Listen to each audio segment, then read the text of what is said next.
Good evening. It is 7:06, and I'm going to call this Board of Town Commissioners work session to order. Special Assistant Thomas, would you do a roll call for us, please? Okay. Commissioner Brooks. Commissioner Colbert. Here. Franklin. Here. Commissioner Watt.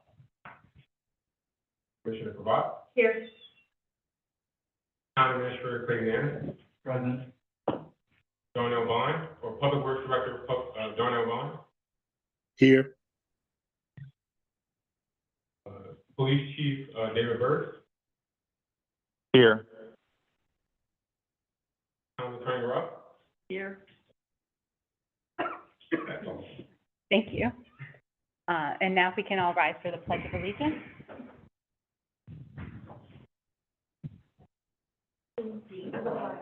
Of the United States of America, and to the republic for which it stands, one nation, under God, indivisible, with liberty and justice for all.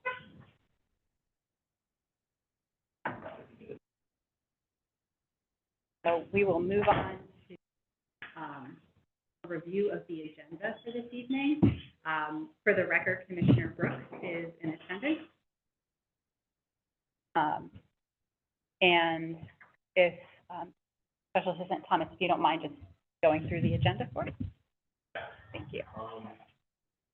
First item on the agenda will be a presentation on the Chesapeake Rail Trail by Maryland National Capital Parks and Planning. From there, we'll be having a board discussion of the ordinance draft for property standards. From there, we'll be having a charter review alongside public comment of the charter review. Are there any changes to the agenda? Hearing none, everyone who is in favor of the agenda, please signify by saying aye. Aye. We will move into business, and we are going to start off with our guests this evening. And I am going to ask Anu to introduce the team from MNC PPC. They have been working with us for about a year now on a study for a trail that would run behind where Town Hall is, and it is a piece of the larger statewide trail, not statewide, but region-wide trail known as the Chesapeake Beach Rail Trail because it follows an old railroad bed that had that name. Yes, if you want to come up and introduce your team and if residents want to turn their chairs so they can see better, this is a more informal portion of our meeting. Good evening, everyone. I'm Anu Nair. I'm a planner too with the Maryland National Capital Park and Planning Commission. I'm with the Neighborhood Revitalization Section, Community Planning Division, with the Prince George's County Planning Department. And I'm also joined by Lauren Tuttle, who is the consultant. Also Erin, who is the subcontractor for this project from CH Planning. We also have Michael Jackson. He is the transportation planner with the planning department, and he has been very helpful as we develop the scope as well as we progress through the project. So via the Community Planning Division, CAMC, which is the Planning Assistance to Municipalities and Communities Program, in 2023, the town had applied funding for a consultant to develop a feasibility and design study for a segment of the planned hard surface Chesapeake Beach Rail Trail. It starts at ND 725 and potentially links a portion of the planned Western Branch Trail to the Showplace Arena. The primary goal of the study is to provide the town with cost estimates, facility design options, funding sources, and additional information needed to apply for grant funding to construct this trail. The project was approved by the Planning Board last June 2023 and was awarded to AECOM. We kicked off the project in August 2023, and over the course of this project, consultants have had discussions with the town, conducted field observations, stakeholder interviews, and a focus group meeting with the community members. And in today's work session, we will be presenting the findings and draft design options. I will hand it over to Lauren to present. Mayor, do you have anything to add, or shall we? No, if I'm going to add anything, it's just thank you for the work you guys have done. So. Okay.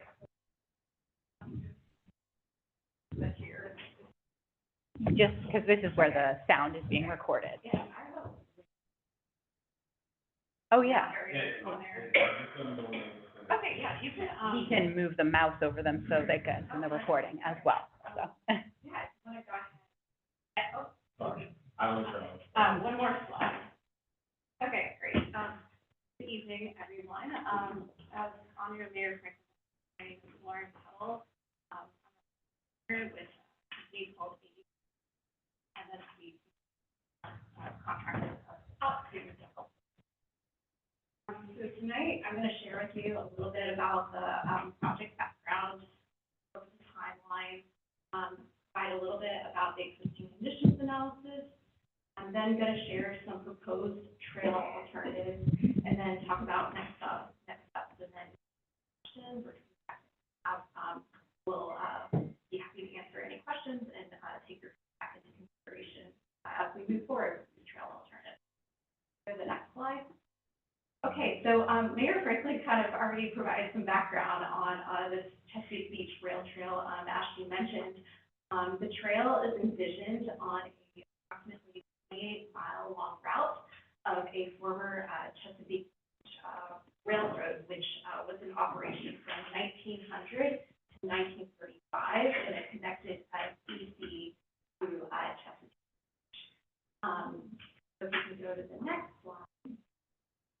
So the envisioned Chesapeake Beach rail trail has been documented in several plans, including the 2009 approved countywide master plan of transportation, and also the county plan 2035 approved general plan. And this slide shows the countywide transportation plan, and it zooms in to Upper Marlboro on the right, and as you can see, it shows the planned Chesapeake Beach trail. I forgot to mention on the previous slide that there are already portions of this trail that have been constructed. There's about 1 mile of it within Prince George's County. There's also about 1 mile of it in Chesapeake Beach, and then there is also a section of it within Jug Bay Wetland Sanctuary. And one more slide. Okay, great. So for this specific project for Upper Marlboro, the project is looking at a section of the trail between Marlboro Pike. I don't think it shows on here. If you put I think Aiden's seeing it and he can use the mouse. Okay, yeah, okay, great. I'm not gonna do that then. As I was saying, the section that this project focuses on, the northern end is at Old Marlboro Pike, and the southern end is at Route 4. And the overall goals of this specific section is to connect the town's residents and visitors to downtown Upper Marlboro and other destinations like Marina, facilitate safe and easy walking and bike access, provide opportunities to immerse one in nature and learn about local history, and then also to facilitate future extensions of the Chesapeake Beach Rail Trail as it is realized. So if you can go to the next slide. Okay, so for this specific study, the overall goals of the study are to document existing conditions, to explore different trail alternatives and their opportunities and challenges, determine logistical and financial requirements of the trail, and then also provide some resources that might be helpful for moving forward with the town in this section. So the next slide. So Anu spoke briefly about the project timeline. I'm going to go a little bit more into detail about it. This project started about a year ago. We started with a site visit where the project team went out and visited publicly accessible areas of the former railroad alignment.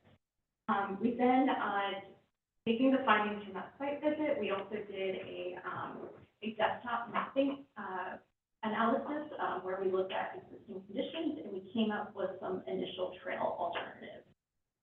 Next, we did interview a small group of stakeholders to gather their feedback, if they have any considerations or concerns about the trail. And, the stakeholders that we interviewed included the, MNC PPC, Prince George's County Department of Parks and Recreation, the Marlboro, Boys and Girls Club, representatives from Trinity Episcopal Church, and then also a small, focus of community. And I want to note here that we recognize that this was like a very small group that we, interviewed, and that, in the future, as, trail plans are advanced in the design, that we definitely recognize that additional engagement with the public. So based on stakeholder interviews, we, refined the trail alternatives, and then we are here tonight to present those, trail alternatives to you all. And then after tonight, we'll take, any feedback we receive and further refine them, and then we're also working on a report that's going to capture everything that I'm sharing with you all tonight.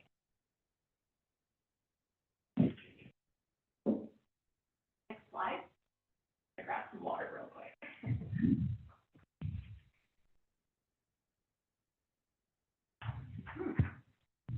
All right. So our existing conditions analysis included, not only a site visit, which you'll see some photos from our site visit on the slide in the next slide, but it also included a desktop mapping analysis. And so the map that we're looking at right now, it shows, the area of the former railroad alignment between Old Marlboro Pike and Old Crane Highway. And some of the resources that we looked at in our existing conditions analysis, included property ownership. So does the former alignment go through public or private property? We also looked at natural resources such as floodplains, wetlands, and topography, where are there flat areas, where are there steep areas. And then, we also, looked at, if there's any sites, that are important to either Upper Marlboro's or Prince George's County history, that might be a good opportunity, for trail. If you go to the next slide, this is just a map of those same resources that I just discussed, except for the area, south of Old Crane Highway, north of Route 4, and, leading over to, Church Street. The next slide. Okay. So based on this existing conditions analysis, the project team, came up with 2, north trail alternatives and 3 south alternatives.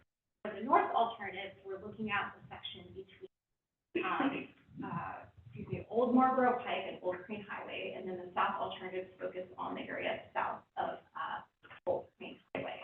And when we were coming up with these alternatives, there were several things for example, we looked at, okay, would alignment be on public versus private property? How close would the trail be to residential properties? So how can the trail provide convenient access for residents, but also respect the privacy of residential properties? We also looked at stream, floodplain, and wetland crossings. Are there sensitive areas that we want to avoid? What type of infrastructure would be needed to cross these natural resources? Could these natural resources be an opportunity for interpretation? We also looked at elevation changes. Where are there places that are flat and could be accessible to people of all ages and abilities? We also looked at infrastructure investment, like I mentioned before, like bridges and boardwalks that would cross streams and wetlands. We also looked at connections to downtown Marlboro, also considered the trail user experience. So for example, how noisy would the trail be from adjacent roadways? How safe would people be on the trail? How safe would people feel when they're crossing the roadway? We also considered, what would a person walking on this trail, what would they experience? Would they be immersed in nature, or would there be opportunities for them to be in more developed areas where there'd be more eyes on the trail? And then last but not least, we looked for the potential for interpretation of historic sites. So with that, I'm next going to walk through each of the alternatives and kind of talk about some of their opportunities and challenges. And as I mentioned before, but I'll repeat again, we recognize that all these alternatives would require additional stakeholder engagement.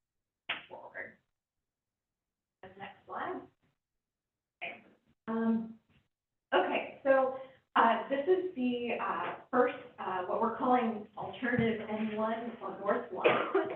It's between Old Marlboro Pike at the top and Old Crane Highway at the bottom. And just to orient you a little bit on this map, the dashed black line that's kind of diagonally going through the map, that is the abandoned rail line.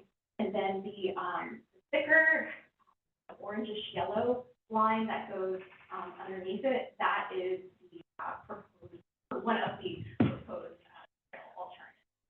So as you can see on this map, the proposed trail alternative, this one, would utilize the abandoned rail alignment. There would be two road crossings, one at Old Marlboro Pike at the top, and then one at Old Crane Highway at the bottom. And to ensure safe crossing of the roadway, there would be things like crossing lights, road markings, and signage.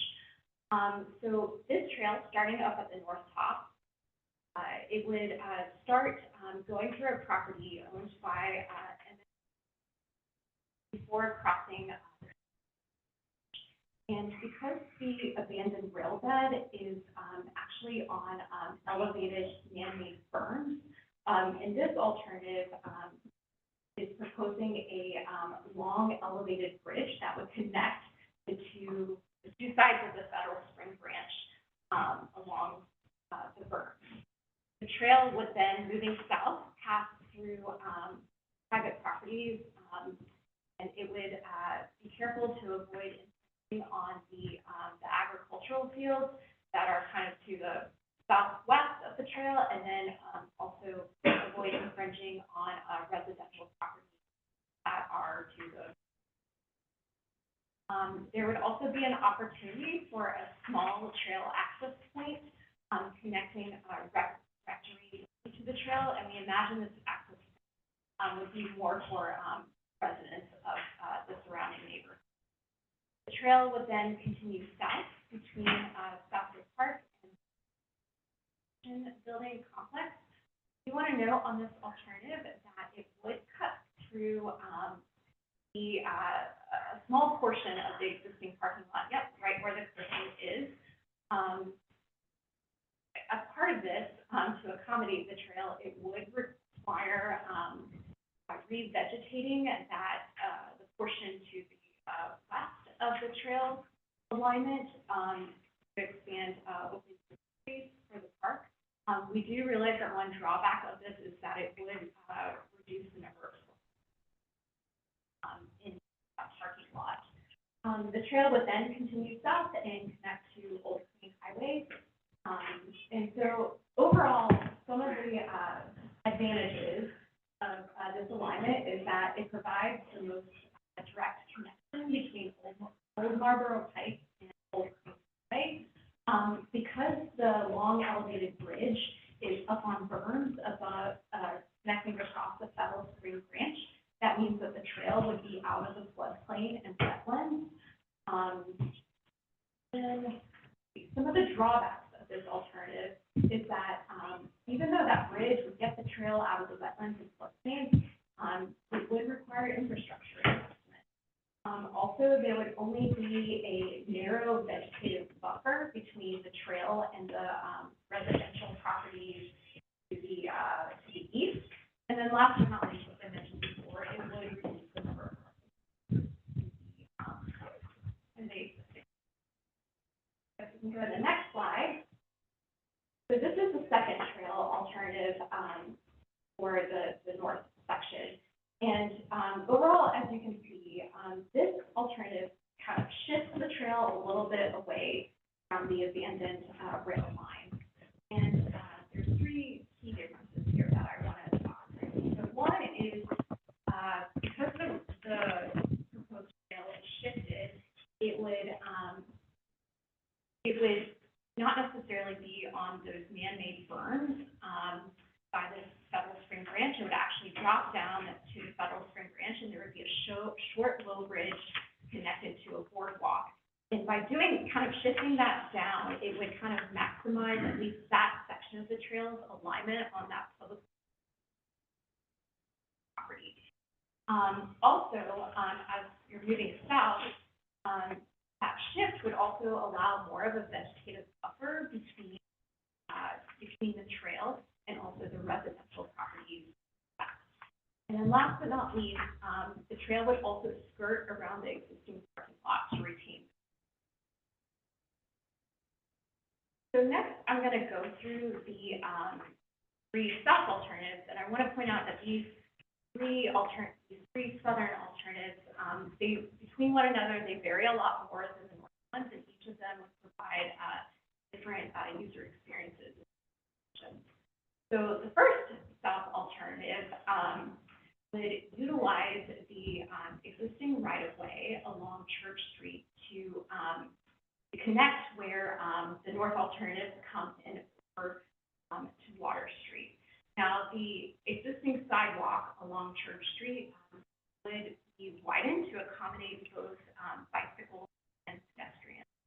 Also, there could be either like bollards or like a mode median between the trail and the roadway, just to provide a little bit more of a buffer between vehicle traffic and also trail users. I also want to point out that there would be the opportunity to do some historic interpretation along this trail, specifically for Trinity Church, and then also the existing town parking area that's kind of to the right could serve as a parking option for trailers. Some of the advantages of this alternative is that it would provide the most direct connection to Water Street and also to Upper Marlboro. Also, it would avoid floodplains and wetlands, and it's also relatively flat.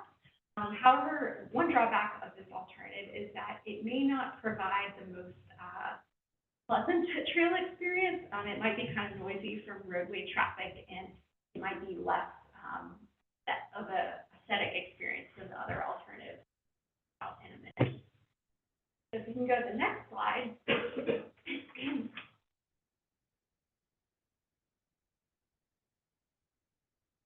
So in this second trail alternative, it comes a little bit different. It would utilize, starting at Old Crane Highway, it would utilize the abandoned rail line that goes through Route 4, and this rail line going through it, it's pretty clear and it's framed by mature trees. We visited on the site visit. It's actually really nice back there. The rail line through this section is pretty flat. There would also be two kind of loop trails on either side of it that could provide options for trail users to explore a little bit more. There would also be essentially a kind of a spur trail that's dashed going up to Old Crane Highway that could actually connect to a potential future community garden there. Some of the advantages of this alternative is that it would provide loop options for people because you can kind of see the topography lines on the map.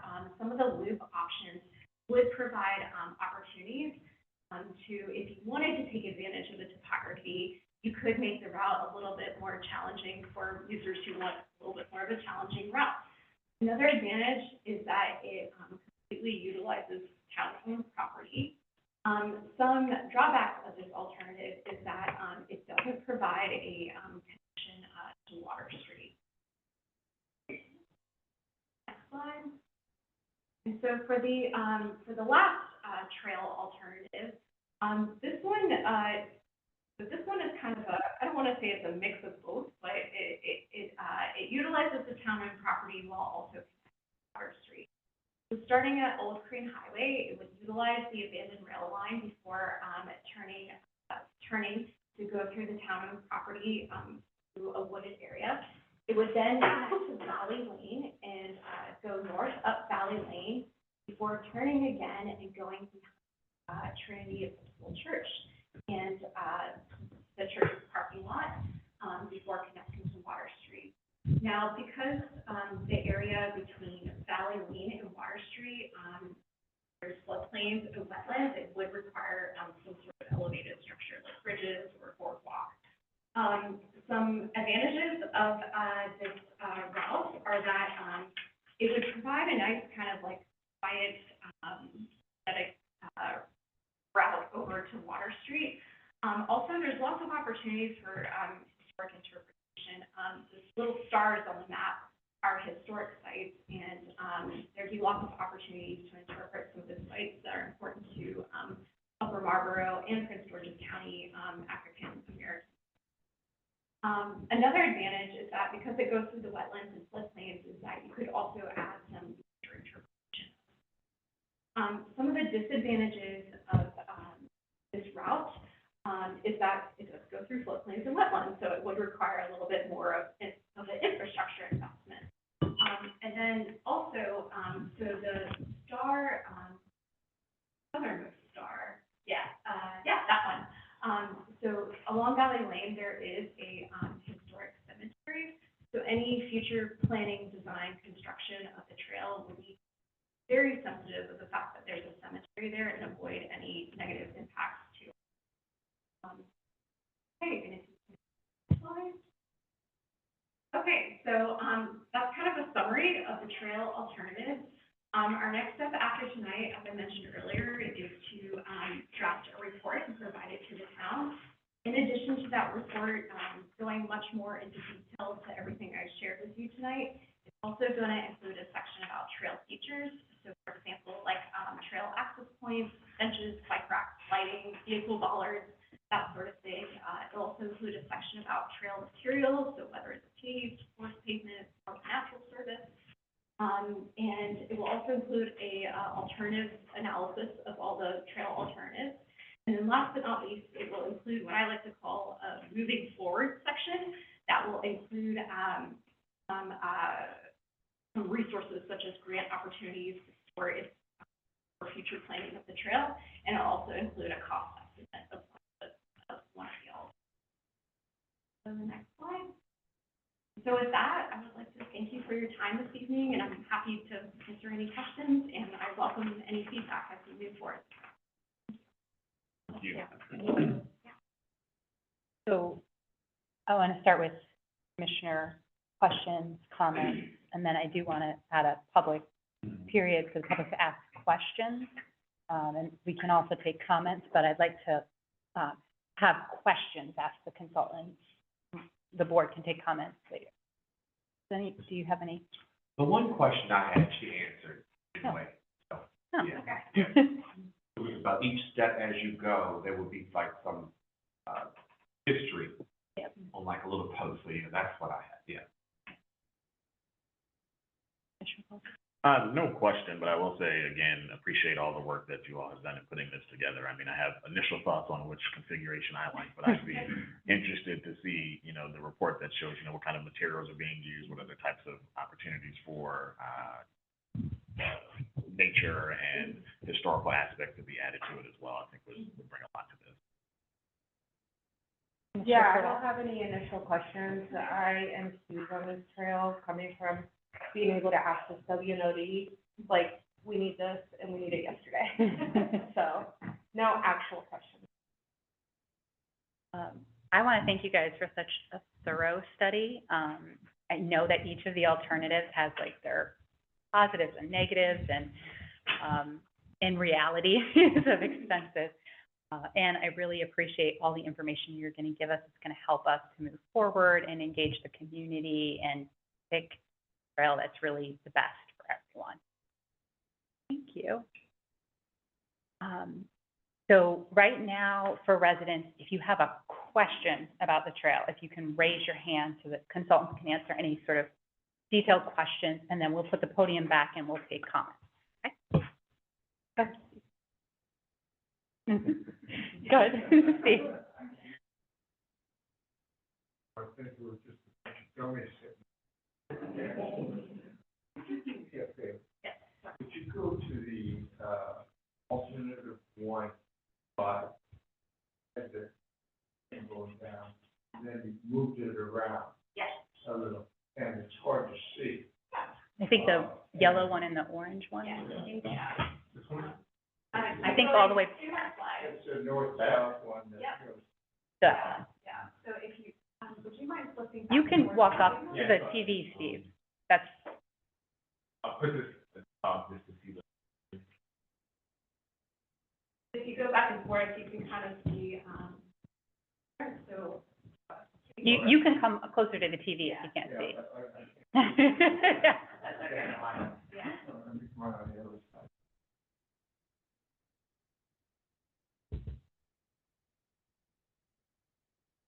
Okay. Plan over here. And this is, I know the colors are kind of hard to see on here, but, so this is Marlboro Pike right here. This is Federal Spring Branch. Anyone else who wants to get closer? what's here? So this is Federal Spring Branch coming through here, and these little, kind of dashed patterns here, is, wetlands. This property is owned by MNCP. They come across federal grant, Mm-hmm. and then here, the trail line is down. For this alternative, the trail line would actually, there are two man-made berms that the, railroad used to go across. And the trail would actually, go on those berms, and there would be a long, taller bridge to connect the two berms. But when they come down through here, though, Mm-hmm. down from, behind Spring Branch, Mhm. all the way down to, here, Mm-hmm.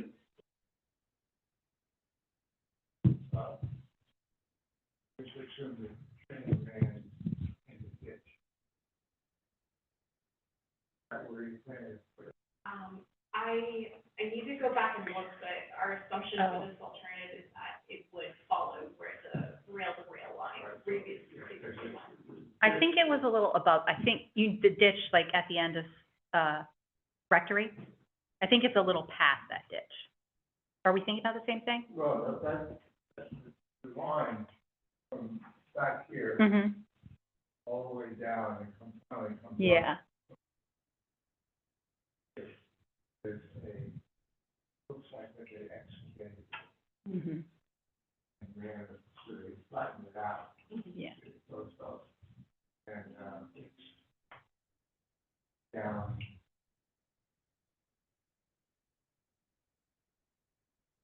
Hmm.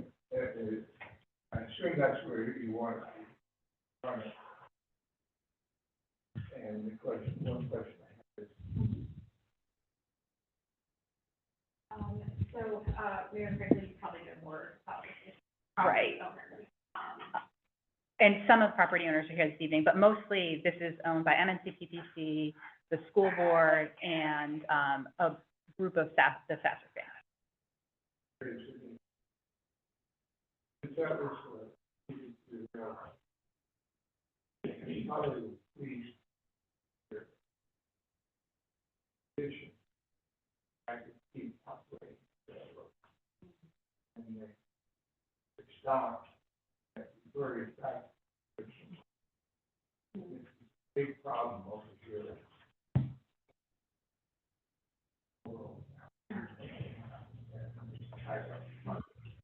So I just wanted to know, if you run it right in the ditch.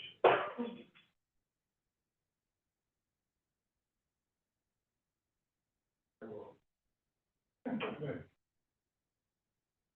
All right, so now I understand that.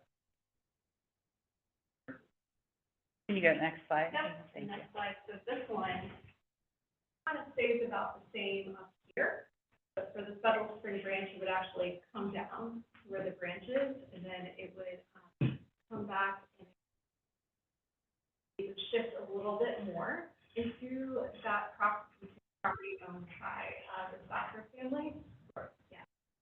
Actually, that's.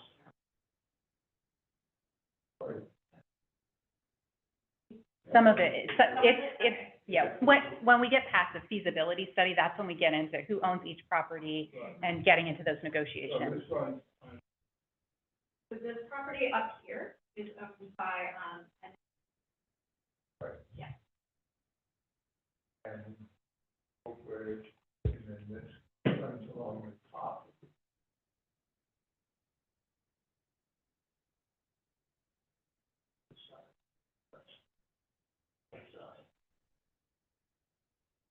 And that pulls that away from the residential area. And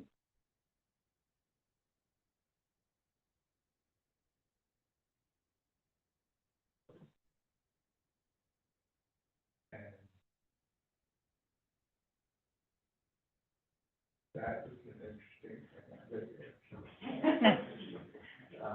Very narrow. You know, or, you know. Yes, so Steve will also address that as we get closer. Do you have a question or comment? Well, so, as long as it's a question, we will take comment. She's in Scott.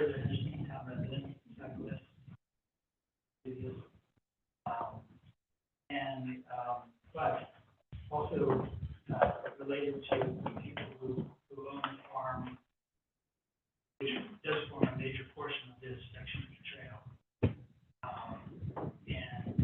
All of whom also share all the ideals that you mentioned, history, town life, and here promoting town life. The original owner, envisioned the field there and gave that. Would be very happy to think about ways more people can get to town. I'm not aware that anybody has spoken to the family from the feasibility. Have you all been able to connect with anybody? So, I'll answer that. There was someone from the family at our focus group meeting, and they participated. The person? Your wife was there, and your uncle. Oh, that was the focus group. Yes, Okay, so. good. Hard to keep track. And, so, just as this conversation goes forward, again, with the vision, nobody would argue with the vision. I don't think anybody could argue with the vision. But, for the family having, stewarded that property, and I know Winslow Sasser knew that by giving the field and selling portions of the church, it created access issues for the farm, which I hope that it remains a farm forever, but its value relies on access. And so when the railroad ceased to operate, as you said, and that became private property again, he was envisioned a way to make sure that the access would be preserved. And so that's going to be a big challenge, because the entire value of the property lies in it. Not just the relatively small acreage.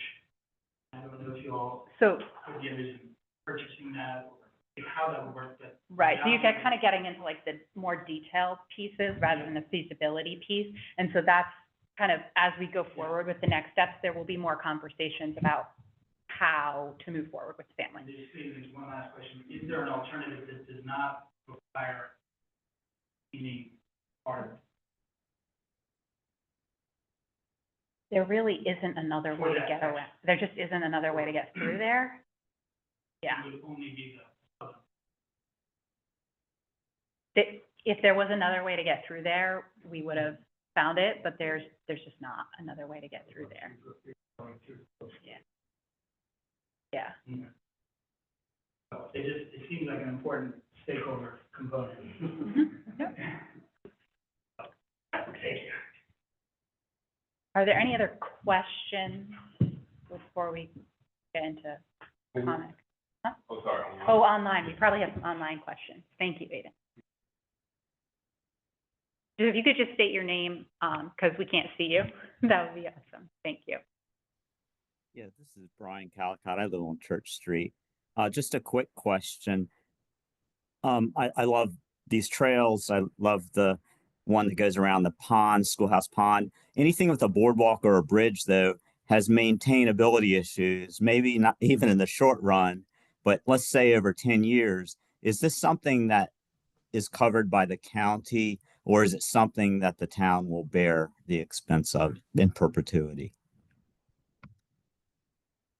Yeah, and I think, Brian, that's one of the, as we get into those details, like that trail that goes behind the church and the parking lot, it sounds so beautiful to all of us, but it may be really not practical once you get into costs and maintenance and et cetera.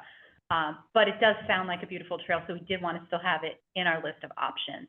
But what we'll be doing as we move on to the next steps is having more of the community meetings like we did around the vision plan, and really getting more of the community engaged in that process. Thank you. And I would like to be a part of that discussion if possible. Thanks.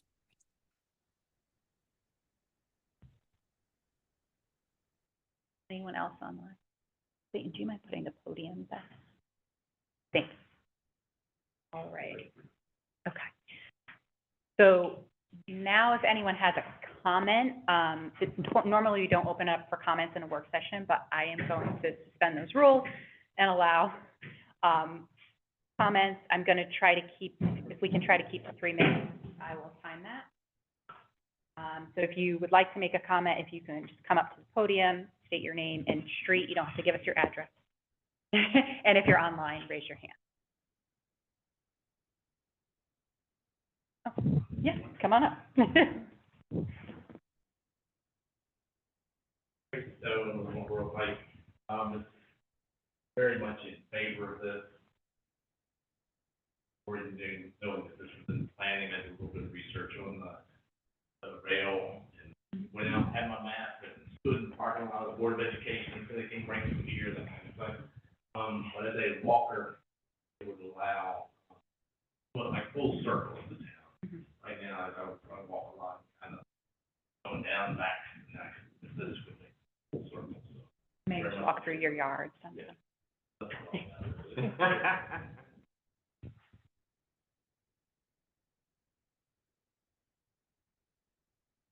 There's an addition on the street.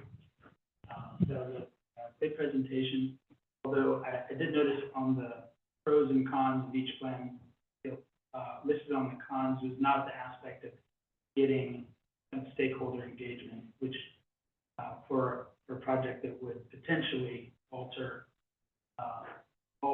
that property's value significantly from an access. I think that part of the reason to bring it up now before later is so much time and energy going into this does require a lot of things falling into place that have conversations that have not even started. And that's my message, not as, I'm not a landowner myself, but just speaking for people who can't be. And as a town resident, though, raising that private property aspect, how that will be negotiated. It's the same as if it came through any of our yards. You know, we would be surprised to not be spoken to about it until it reached this level of. Do you mind showing me on the map where the property is that you're speaking of? I'm curious. All of them. Here. That whole thing is faster? Yeah. Okay. Yeah. And you mentioned abandoned railroad, which it is, but it's not owned by the railroad company. And not that you were implying that, but just clarification that went back to private property and,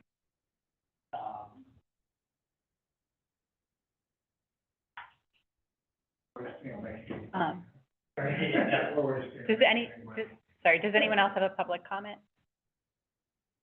Anyone online? Oh, we've got someone's hand raised online. Oh, a couple. Go ahead. Mm-hmm. Yes, can you hear me okay? We're gonna yes, we can. Yes, this is John Sanders. I'm one of the fractional owners of the farmland that was being discussed before. But my question is, or comment is this. It looked like some of the proposed routes actually diverted from the rail line and went into town. I'm an avid bicyclist, as are other members of my family, and often there's an economic benefit to communities, whether it be coffee shops or bike shops or other forms of economic development. And I was wondering if that was one of the things as a benefit to the town of Upper Marlboro that had been considered if the route were to be such that it would be conducive to having the cyclists passing local businesses? Yes, so the trail study that we embarked on was actually recommended as part of the action plan by our economic development consultant. So economic development is a big part of this and of the purchase of 5510 that the town engaged in last year.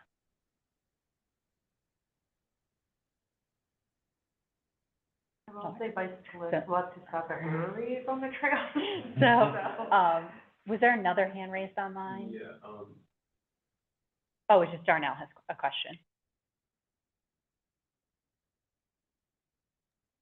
Sorry, Director Bond, I didn't realize you had a question. I should have asked you guys first. Not You muted necessarily. it? Can you guys hear me? We can. Not necessarily a question. Just in case this wasn't addressed, I'm sorry, it was a little hard to hear. Just wanted to make sure, while we're in the early stages, to remind you guys that the MDOT Water Street Bridge replacement is slated to still happen. It's still being funded. Just wanted to throw that out there because I believe two of the southern alternatives have it going out to Water Street. And from the last discussions we had, they plan to change the grading of Water Street at Judges Drive significantly. So just wanted to put that on your radar as well. Yes, it was at a time that you were really busy that Anu and I met with MDOT. So that's probably why you don't remember the conversation, because you weren't able to be in it, and I apologize for that. Gotcha. But this considers that.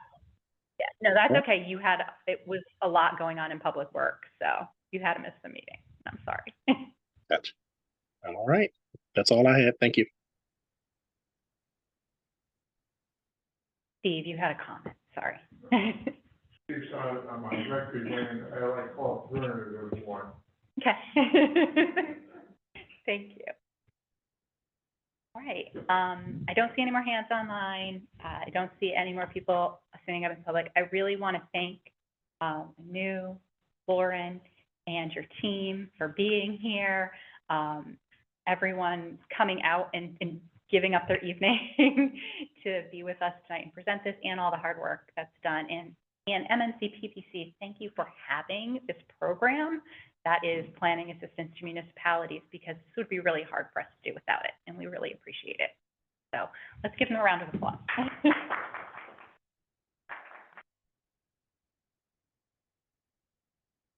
Will we get a copy of this presentation? They're going to give us a full report to adopt and all right. So we'll move on to the next item on our agenda, which is the draft property standards ordinance. And I got to kind of go back to the last meeting a bit. For those of you who don't know, I did have to have my appendix out. I don't miss it. And that is why I was unable to attend the last meeting. There was a lot of discussion around the property standards ordinance and around county buildings. Thank you. And I don't know where the confusion came from, but I know that back in January, we all met, we created our outline of what we wanted to do. We talked about being very positive. We talked about the benefits, working with the county on these county buildings. And, sorry, we're going to close the doors just for, so everyone can hear a little better. So we talked about a positive relationship moving forward, and we all worked really hard together to engage with our county council people and other people at county level to bring that forward. And we were actually really successful in that we freed up $250,000 of money for economic development downtown that has not been able to be freed up by the town for 8 years. And we also received money, I think it's 6.4 or 6.2, $6.2 million for stormwater, which is to work on that Water Street project. So that was phenomenal. And I think when I was listening to the meeting, I was really concerned we were going backwards to say, County, we don't want to work with you. We want to fine you. And that is not really relationship building. And it's not what we all agreed on. So I hope that that was just me misunderstanding the conversation and that we're going to move forward positively because we are having results. We are meeting with the redevelopment authority. That money is going to be going into a study. We are having discussions about the old elementary school. We are actually working on, if you guys remember in December, there was a kind of agreement for the Stone House for us to go in and look at it, and you had wanted some changes. It took a while to get all that worked out, but that is over at the county waiting for signatures so we can move forward trying to purchase the Stone House. Everything is moving with the county buildings, and it's moving in a positive way, and I hope that we can kind of keep that moving forward. Because this week I've had some conversations with concerned county people. Okay, well, I will take the lead on this one because I was the one that brought this up. And I think my biggest problem is how are we holding residents accountable when we haven't held the county accountable, right? So we have abandoned buildings that we've done nothing with. Now, this opened up a whole nother can of worms for me because I was saying, hey, we're doing these property standards. We want to hold the residents and the companies downtown accountable for the property standards, but we have this abandoned building on waterfront property that we could do something with and something about. So as I told the commissioners, I would make calls, and I did, because I do what I say, and you can frown on it, but I'm also. People are telling me they're But concerned the now. thing is, I'm also a commissioner. I was elected as well, so I have the liberty to call people if I need to do so to get information. Now, That can have financial. the can of worms that I'm gonna speak on is the lack of communication. Had I known that there was some sort of communication between you and the county about the school building and that there was some sort of progress, the first thing that Jonathan Chapman, if that's his name, said to me is like, it is not okay that you don't know that we are moving forward with plans as somebody that is elected. And I agree, because we voted you as president because we trusted you. But now I'm feeling like you're breaking our trust because I don't know always what's going on, and I don't think I need to know every aspect. But if we're talking about property standards and I bring up something that has to do with property standards, AKA the abandoned building, then that should have been communicated to me. Instead of you're watching the videos, saying this a little bit like, oh, well, we don't want to go that direction, when you could speak to me directly and tell me, right? So there's a couple of factors here. First, I have communicated about what's going on with these buildings. I communicated at the meetings. People are regularly asking for updates. I am saying that we're working with the county. We're setting up these meetings. Should be an awareness. These things are happening. Secondly, because I have had county people express concern to me, I want to make sure on the record we're having this conversation and all agreeing that what we want to do is move forward in a positive way so that there is not confusion. Yeah, so I'll let you know, I spoke to two people, one of them being the person I've already mentioned, and the other one being Kim Taylor.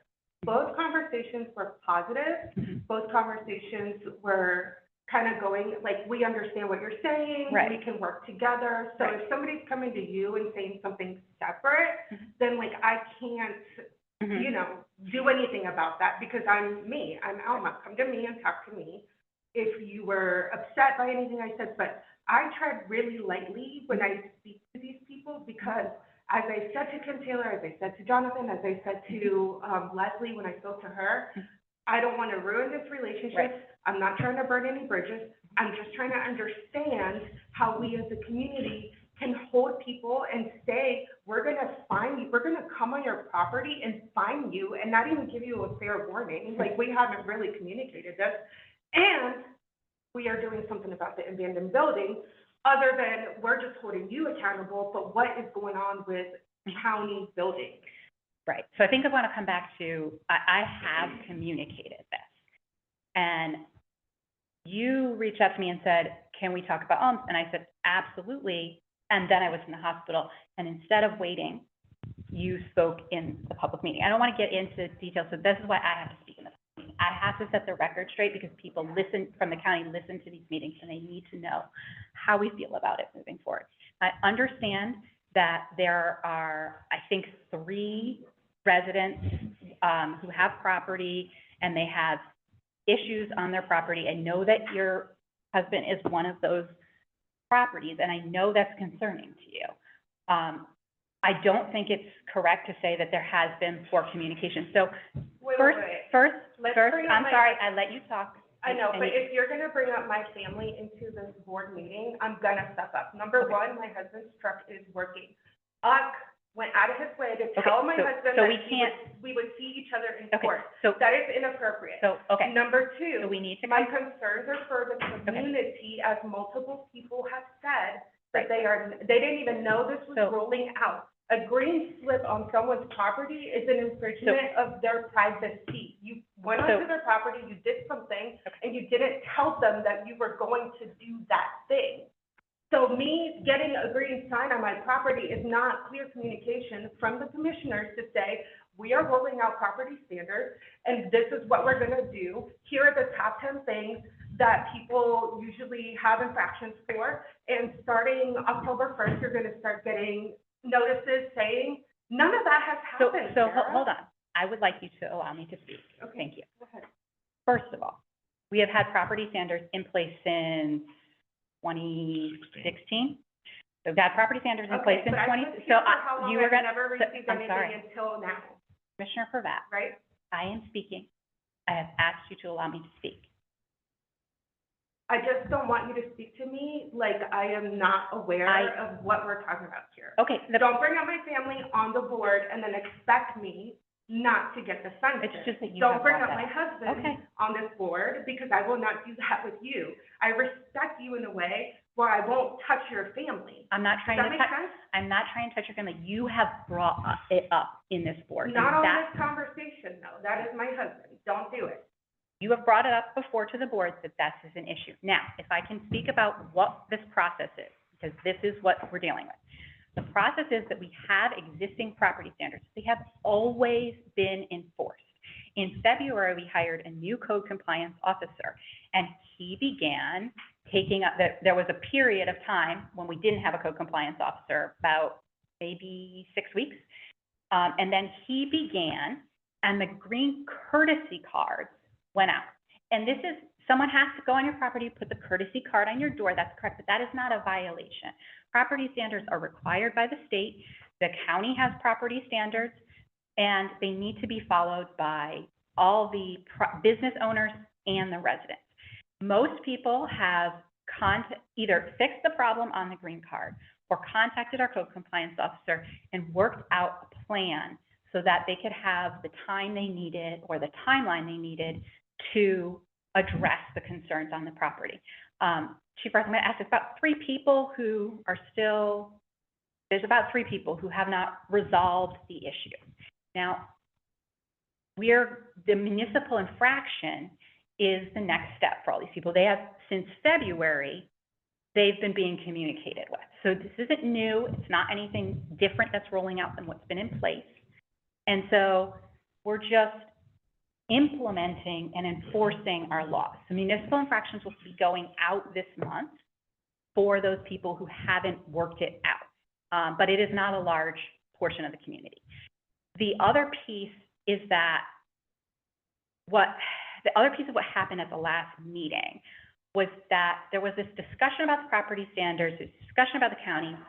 Then there was discussion about tabling the ordinance. Now, procedurally, once Special Assistant Thomas had read that ordinance into the record, it was introduced on the floor. So then there was discussion about tabling it, and then there was a vote with no motion. So there was just a vote call. I've worked with the attorney, and she feels that there's some kind of intent of motion. And so what the best thing will be to do is to reintroduce the ordinance at the end of the month. It kind of just created an extra step and a delay that has been frankly costly for the town because the attorney has had to look into it. And then also this is going to delay our codification further, and there may be costs associated with the delaying of the codification. So I think what we have is these property standards aren't really new. They're just cleaning up the ordinance we have. And I think we should move forward with them. So I think that at the end of the month, they should be on the agenda for introduction again. And then if there's a majority of this board does not want to adopt, oh, I'm incorrect. They're already introduced or they're not introduced? What I was gonna say, one of the reasons, for reintroducing is what was discussed is that it be come back October 15th. Oh, right. And you don't have. We don't have a meeting on October 15th. It's the 20. The 20, yeah, 22nd. 22nd. So we have to reintroduce it. So we've just kind of pushed ourselves back a month. And I think it's just time to vote. You know, we call a vote. If it passes, it passes. If it doesn't pass, it doesn't pass. My thing, Sarah, is I'm gonna vote no. That's If fine. I don't have the information that I feel like I need to have to make an informed decision. Because at the end of the day, what are we gonna do about abandoned buildings when we are holding residents and businesses accountable? That, we're talking about economic development, but that's an eyesore. Who the heck wants to open a business in Upper Marlboro when it doesn't look any sort of way that it should? And a part of it is the county's fault. So, I'm sorry to the county. I'm sorry that, it sounds bad, but it is bad. We need to get it fixed. We need to move forward. We need to do something. And that's where my headspace is at. And you can bring up my husband I'm not or whatever, trying to but bring up your husband. at the end of the day, his truck is working. So what sort of grounds did he have? That's a Okay. whole different, That's a whole different issue, discussion. and that is a enforcement issue, and I get that. Mhm. But it goes into play with the whole thing. You're talking about you can't change your oil if you don't have a garage. Well, what about people that don't have a garage? How is this ordinance being fair to people across the board within the town that either don't have a garage, that don't have the means? These are things that I'm thinking about because I'm not thinking about my self-interest and I don't know where your all's headspace is at, but I can't move forward when I have people that I don't even know blowing up my phone pissed as hell. I just don't feel like it's for the residents at this point. I feel like it's ego. And I don't know, why, what, where, who has anything to gain from this other than charging people money for not, meeting whatever expectation, but there is no way that I would be okay with this when people I straight up do not know are reaching out to me, pissed off, why is so-and-so on my property? Why wasn't this communicated?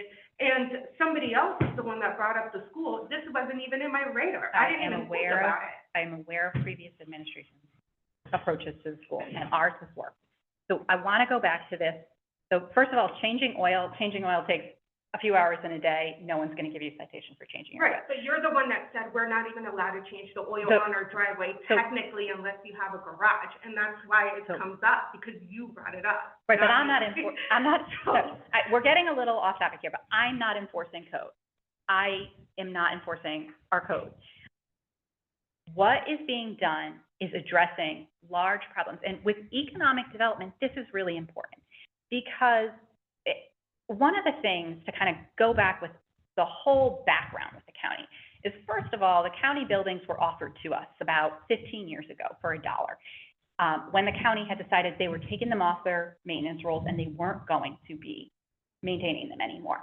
And the town said, no, thank you. We're not going to do that. The thing is, So, Sarah, hold I don't on. wanna go through the Excuse history me, lesson all Commissioner over again. Pravat, I've been I there. need you to, Explain this to me. I have let you, so, And I but understand, the question, we're here right now. This is not 15 years ago. We So- weren't there. right, so, a couple things. You're saying I've already explained this to you, but you're also saying you've never heard this before. So that's I've difficult heard for me. about the $1, but I didn't know that you guys were in the works with fixing that building. I don't know how was informed by somebody's assistant over in wherever in Annapolis. So- And that's where I'm having an issue. Because my biggest concern and my biggest problem from 2 months ago, whenever we really started discussing, Mhm. was communication. Where is the communication? We have road signs, digital road signs. Hey, new property ordinance, nothing. We have, you can put up, print out those stupid, so nothing to address the communication problem. And the fact that I don't know, and I'm sure Karen doesn't know, I don't want to speak on Charles, he seems to be looped in on everything, but like, I don't know who else knows about that building and what is going on and how we're moving forward with that So, building. I think the problem I'm having with that is I have actually communicated steps were taken. Sarah, I have checked my email, I have checked my text messages. So I have actually, tried- I communicate it in these public meetings.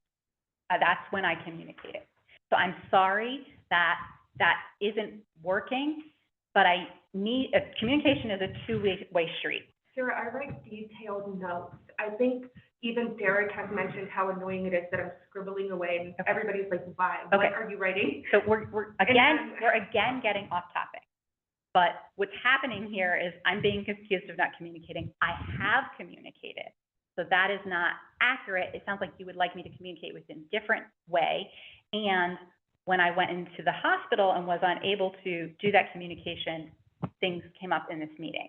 And that's where this breakdown is. But then that's where we're addressing it here. But this whole conversation is not really related to property standards. With relation to the buildings, I do communicate when we have these meetings. I think Commissioner Colbert communicates if he has a meeting because he's on the Economic Development Working Group, so that is why he has a lot more of those meetings and is aware of that. You were at the meeting that we had with the elected officials at the state and county level to have the discussion and decide how to move forward. And so we've been just implementing that. And so things are moving forward. But if we decide that we're gonna go with our old property standards ordinance and keep that in place, which is still gonna have, property standards being enforced, we're still, under no property standards ordinance are we going to be fining the county because it is going to just set all those conversations back. It is going to eliminate the progress that we've made, and we're not going to be able to move forward with actually getting that building fixed up. But we also Sir. don't have, sorry to jump in, but we also don't have the authority to fine the county. We're a municipality within. And that was within- what I was asking a lawyer last Right. week. last conversation. Right. I wasn't like, let's go and find them, No, let's do this, let's do that. understood. No, so I don't know where the breakdown in whatever she saw online and Sure. whatever I actually said. Sure. What I wanted to know is what happens, like what can we do? How do we Sure. move forward? How do we continue this relationship so that we can work on fixing that building, but also work on fixing our town, which is what I'm worried about, right? Right, and that's why I brought up the notion of getting county buildings fixed, getting things taken care of, is that relationship building. That's what I mentioned in the last meeting when we were having the conversation around penalizing the county is not really a thing. It would be like the city of DC trying to find, No, and I get the it, Speaker but of the House that's for also why capital I call harassment, people that whatever. would know more than me. I'm no lawyer, And that's fine. finance I think, consultant. So, and that's fine. But I think the other thing too is, and don't take me as saying that you're confused about this or anything, but I think one of the confusions out there is that there's violations or fines being issued against property standards that haven't been passed yet, or that people are getting these notifications at the same time that we're discussing a new property standards ordinance that we've been discussing for over a year at this point, in various iterations of this I board. haven't But been here for a year. like I said, over various iterations of the board, we've been discussing this, but it's been on the agenda. So it's been an ongoing conversation. So I think there's muddying of the waters of, we have new code enforcement that's enforcing current law while we're discussing a new property standards ordinance. There haven't been official fines issued, to my knowledge. There haven't been municipal infractions issued, to my knowledge, even though that was brought up in a previous meeting that someone had one of those. Those haven't been issued. The property standards ordinance, if this new ordinance isn't passed, there's still a property standards ordinance on the books that would be enforced against and potentially could carry fines, violations, municipal infractions. Okay, So the purpose of it, but the problem with that previously was that there was confusion in the previous property standards ordinance. Goal, from my understanding, what we've discussed all this time, is to clean up some of those issues that were present so that there wouldn't be this ambiguity of enforcement with the new property right, and I get that, okay? And I've always said, I'm for property standards. Right. Right? But there is a section here that speaks on enforcement. enforcement. So before we roll this out, and we have a lot of enforcement issues to begin with, like, what the heck is he doing down a road where there's only one house, one resident, telling people to come out because he's seen his sisters before? Like, that is not okay, not acceptable, and I don't care what anybody has to say. So we It's the cannot be only talking about house allegations. That doesn't affect the town, that doesn't affect the other residents. What are we doing?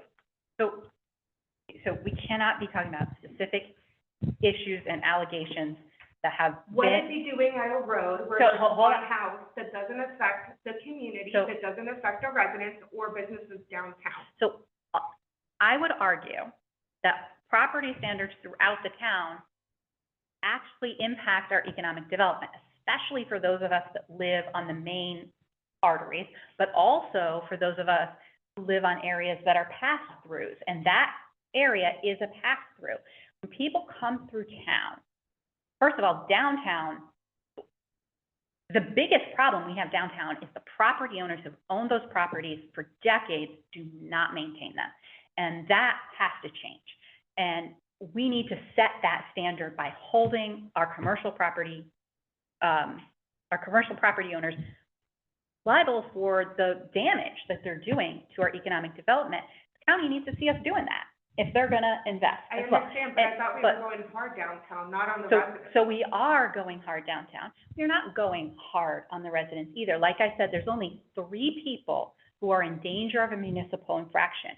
Right now, the residents are just being informed that they have a violation, a notice of courtesy. It is a way of communicating with the residents that there is an issue under the current code. So I think the issue is people, they need to drive through here and find it attractive, and that is part of what feeds our economic development. I understand that people they're kind of confused about the green cards. They are a courtesy card. We have internally discussed making some changes to how those look to see if that helps people perceive them a little differently. And that's what we're doing. These new property standards, they're not really different from what we have. They're basically just adopting the county standards to reduce the confusion that we have right now within the different ordinances. So I think what we need to, as a board, refocus and either adopt the property standards or not adopt the property standards and keep the kind of messy situation we already have. But move on from this because we have some really important stuff that we need to deal with. We have an annexation. We have this trail study is going to come up, and that's important for economic development. We also have the charter that we need to look at, which I think with the medical, issues that I had, that makes it even more important to think about, when I had my appendix out, I still had to be checking my work email and checking in with work, because if something happened, there is no person to step up. So I'm in the hospital recovering and still needing to be aware of that. Don't ask for help. I No, mean, no, there's no so- way that me, Karen, Derek, anybody can step up into this mayor role. It's like, we don't know that that's the support that you want or you need. Well, so I need it in the charter. That's the issue, is that the charter does not allow anyone else to perform the duties of the mayor. And that's the support I need. I need the charter to get changed so we can have a vice mayor, so someone who is legally authorized to help. These guys our department heads did not need me. But if something needed to be signed, if something needed to be approved, the only person authorized by the charter to do that is me. And so that's the help I need. That's the help I'm asking for, is for us to deal with these issues. So I'm going to kind of just ask, is there an appetite for introducing property standards at the end of the month? Or are we just going to stick with the old kind of messy version? Commissioner Brooks, do you want to move forward with a new? Yes, we can move forward with the new. Okay. Commissioner Colbert, Yeah, I've been on the board, we've been talking about this for a year and a half. I think we need to move. okay, and Commissioner Pravat, Yeah, I'm down with the standard. but Okay, there are issues that I'm letting you know that may not be specifically on this paper, but I know we need to talk about. And so, so do you want them to be put into the ordinance? well, we can't. Isn't that what we just concluded, is we can't tell the county to go do X, Y, Z? We can't, Well, know, I think we but agreed that, that was what I brought up in my question last meeting. okay, Well, it was a question. It was a general, like, I don't know. I don't know how this works. right. So it's both, we can't, and we, in the past, agreed as a board, we weren't gonna take that approach. And so if we want to take a different approach, we should really have that I don't want conversation. to. Okay. I was having the conversation on a board discussion. Like, this is a board discussion, we are not allowed to meet three and whatever. Right. So this is the only place Right. where I can have these conversations with my fellow board members. Right. And like, county, I am so sorry that this is so triggering, I really am. But coming from a different town to here and seeing Great Bones and the potential, like, I want to get this moving. That's my only approach here. And so I'm sorry that it sounds rough and mean, and I just want something to happen. I don't want more abandoned buildings downtown for the greater of the community, for my property value. Like, we're worried about property standards, but like, abandoned buildings don't really help. And so that is my angle. And that, in asking questions, I think is the only way that I can be informed, and it's the only Right. way that I can make decisions. But also, like, I know that you're not happy that I brought this up, and that's okay, but there's no Okay. other place where I can. I think you and I could have had a conversation. I think the going and, you know, me not being I just don't here wanna hear hindered just that. Sarah, I wanna hear my teammates. Okay, so I'm gonna, let us go a little off topic. What, Commissioner Brooks, what is your opinion about our approach with the county? Like, how do you want us to move forward? That wasn't the conversation. Oh, no, what's the conversation? I think I don't understand the conversation. Yeah, I that- think you don't, because you came to conclusions without asking. And I think the conversation was simply, how do we move forward with these ordinances in conjunction with making sure that the county is doing what they need to do, and is that even allowed? Are we even allowed to have those conversations? Like, I was asking a question. And so I just think they actually are just two separate things, right? Property Maybe. standards is one thing, that's what it really is. It's property standards is one thing, how we're moving forward with the county is another thing, okay? So that's, I think, what the confusion is. So, is there anything that the other commissioners want to discuss before we move on to charter review and get some public comment? No, we just voted on Moving moving forward. forward with the new Yeah. changes. Okay. All right, so we're gonna move on to the charter review. We haven't really been talking about it, we've been getting public comment. I did obviously bring up this issue, that has arisen, which is, you know, we don't have a second person for the mayor, which means when I'm on vacation, I have to check in. When I'm ill, I have to check in, and all that's fine. You know, I don't mind working for you all, but it also is problematic. So I don't know if anyone else has anything about the charter they'd like to say before we just take some public comment on it. I agree with that comment, but I also, at the last meeting, mentioned that just generally, I think we need to talk about a continuity of operations plan for government as a whole, for each one of the departments, for any of these instances. Department heads are not in a position to execute their duties for whatever reason. We really need to think through what that is. So maybe coordinate with the lieutenant administrator, chief of police, and get a timeline for when we can maybe have a draft continuity of operations plan for the board to review. The three of us, Director Bund as well, can discuss that and share that timeline at the next meeting. Okay. Public comment on charter changes that you would like to see. Raise your hand if you're online, come up to the podium. If you're here, state your name and the street. You don't have to give us your address.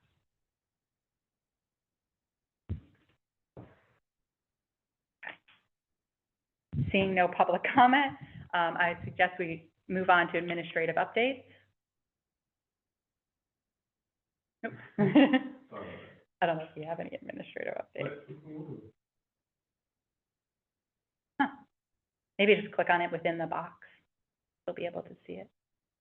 I don't know. That just went away. I do. I'm gonna close it and stop there.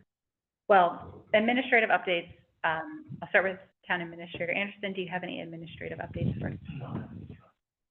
Chief Firth is not. Director Bond, do you have any administrative updates for us? I do, really quickly, for the residents and businesses of Church Street. Within the next 3 to 4 weeks, I received word that there is a project where the main water line that runs down Church Street needs to be tapped and a valve needs to be installed. Right now, it's in the permitting phase with WSSC. As soon as I'm able to get an official date, I can release that and make sure everyone gets a notice. We're trying to limit it to a Saturday morning or Saturday afternoon, but it is roughly a 6 to 8 hour project. So just wanted to make everyone aware that that's coming down the pike. That's it for me. Okay, thank you. Yeah, and I think the other administrative update you kind of shared in the middle there, which is to let everyone know there's concerns with, state funding for transportation, but the Water Street Bridge project is still moving forward. This is exciting. All right, we'll move on to preliminary approval of the next meeting agenda. From last meeting, yeah. We have property standards. We'll take public comment on the charter review. If we have a report on the trail, we can add that in as well. Or anything else? The rolling agenda. The rolling agenda. And I don't know that staff will be able to get continuity of operations plan for the end of this month, but maybe for November. Are you okay with that timeline? Okay. Rather be thorough than rushed. Okay. And we may have more discussions about annexation. So that may wind up on there. All right. Is there a motion to adjourn? Okay. All in favor signify by saying aye. Aye. Meeting is adjourned.